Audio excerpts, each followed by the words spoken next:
और चलिए अब सीधे चलते हैं गोरखपुर, जहां पर सीएम योगी आदित्यनाथ पहुंचे हुए हैं और क्या कुछ कह रहे हैं सुन लेते हैं।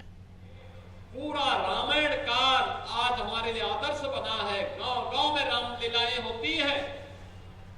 इसके पीछे एक कारण है, वो मर्यादाएं थी, वो अनुशासन था। याद रखना, एक तरफ मित्रता का धर्म निभाने, नारी गरिमा की रक्षा करने का दायित्व गिरिराज जटायु कर रहे हैं। और आज के कालखंड में भी आप देखते होंगे,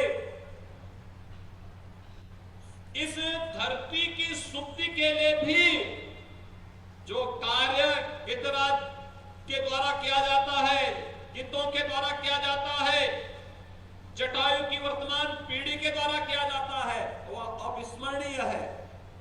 और इसीलिए उनके प्रति कृतज्ञता ज्ञापित करने के लिए आज यहां पर यह जटायु संरक्षण केंद्र स्थापित किया गया है।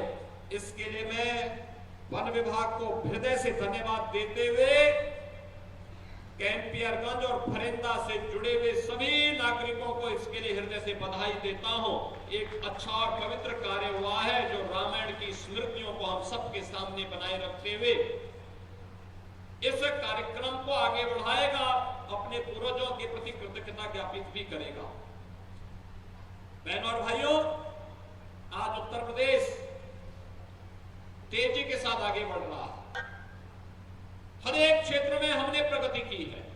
हाईवे बन रहे हैं, रेलवे का नया नया विस्तार हो रहा है, मेट्रो की नई नई सिटी मेट्रो की पब्लिक सर्विस के साथ जुड़ने का काम कर रही है। पब्लिक ट्रांसपोर्ट के बेहतरीन साधन आज नगरीय क्षेत्रों में हम मेट्रो के माध्यम से दे रहे हैं। एयर कनेक्टिविटी भी बेहतरीन तरीके से जुड़ रही है। लेकिन साथ साथ नौकरी और रोजगार की भी नई संभावनाओं को आगे बढ़ाने का काम किया जा रहा है।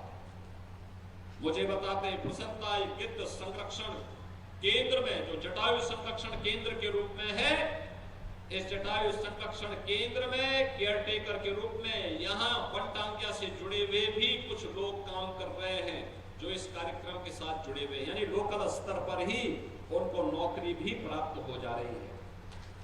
यानी एक कार्य सरकार के द्वारा किया गया और उस कार्यक्रम को आगे बढ़ाने का भी, प्रकृति को भी बचाना है, लेकिन प्रकृति के एक एक जीव और जंतु के प्रति भी हमारे यहां दायित्व बनता है और उसी दायित्व का निर्वहन करने के लिए आए हैं।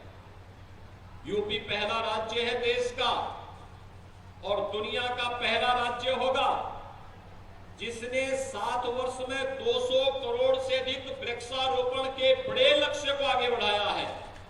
बहनों और भाइयों, आपने 2017 के पहले जंगलों की कटान के दृश्य तो देखे ही होंगे और मुझे लगता है, क्यों फतेह बहादुर सिंह जी,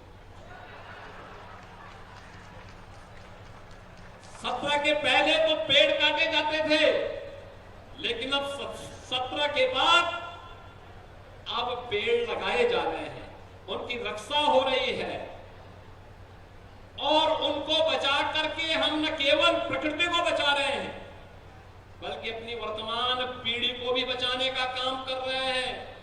क्योंकि अगर हरियाली नहीं रहेगी, प्रकृति नहीं बचेगी, तो मानवता के सामने संकट आएगा। आज आप क्लाइमेट चेंज देख रहे होंगे, असमय बारिश होना, मूसलाधार बारिश होना, बादल फटने की घटना, आकाश से बिजली गिरने की घटना। जब बारिश होनी है, पूरी फसल चक्र ही चेंज करनी पड़ रही है। एक क्लाइमेट चेंज के दुष्प्रभाव है।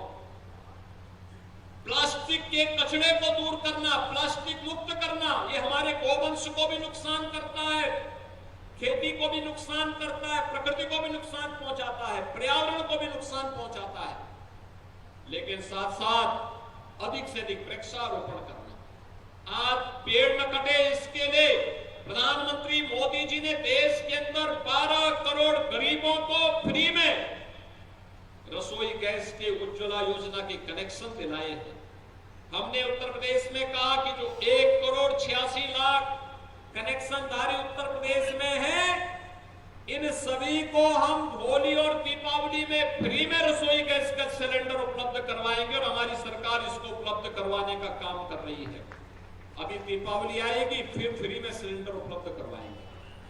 बहन और भाइयों, ये जंगल केवल जंगल नहीं है, ऑक्सीजन के भी हमारे केंद्र है, लेकिन साथ साथ इनके माध्यम से हम क्लाइमेट चेंज को रोक सकते हैं, पर्यावरण को बचा सकते हैं, प्रकृति और जीव जंतुओं को बचा सकते हैं,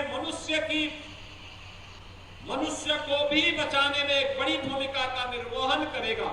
और उसी का निर्वहन करने के लिए इसकी एक शुरुआत आज यहां पर हुई है। वन विभाग ने अन्य तमाम कार्य किए हैं।